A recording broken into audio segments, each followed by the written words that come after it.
So did you ever hear German planes go over? Oh yeah, very many planes went over. It was every day you could hear planes, even the night as well.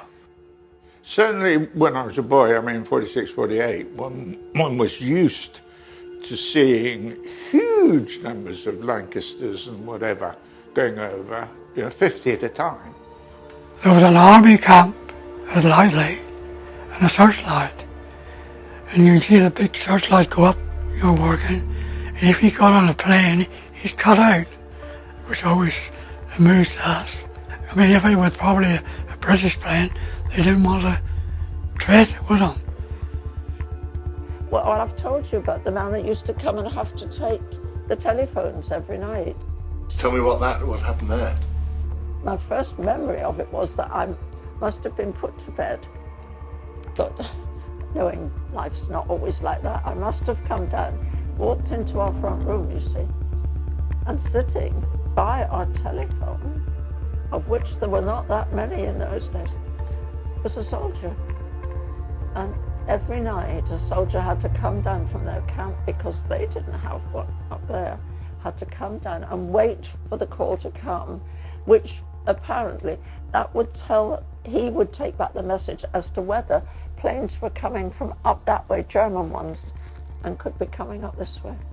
I perhaps didn't realise how important it was. And do you know what they did there? I mean, I'd heard they had lights and guns and were looking out for German planes. I honestly couldn't tell you that. All I know is they had the Army base there and searchlights there. The searchlights, I remember seeing when I was a boy.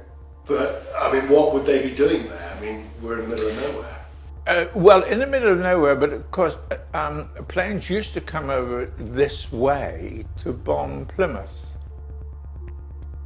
Yeah, the older brother can remember better than me, but that little campfield at the end of the lane, there was 3 army camps in there and a searchlight.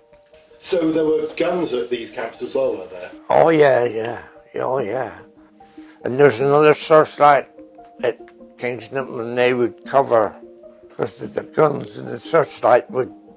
So they would work together? Yeah. And can you remember any of that? I mean, 4-year-old boy, that would be quite exciting, wouldn't it? Yeah. My older brother used to remember it a lot more, because he's 3-year-old. Because he used to go up with the chaps, and he'd run outside and the German plane coming or whatever, and he'd tell them all the numbers. He knew so well say, the numbers of what plane was, or where's the German or English or what. Yeah. Right, so he'd be plane spotting for them. Yeah, because he'd walk up with a milk for them, see? Yeah. And one night there was a German bomber hovering behind Train Cottage.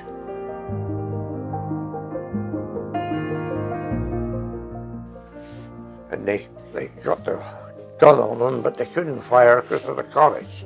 Snowman Mitchell, that lived at the town, he said, come down here, because he used to have his milk, milk it out the cow and take it back. And he said to the officers at the camp, they told him what had happened. We said, how's that? You didn't open fire.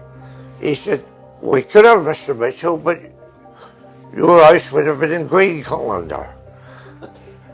You know what I mean, what the spring the green said, yeah. Full of holes. Full of holes. Yeah. So, yeah. So they let that one go? They let one go, yeah. But I think they took him down Plymouth way somewhere. Yeah.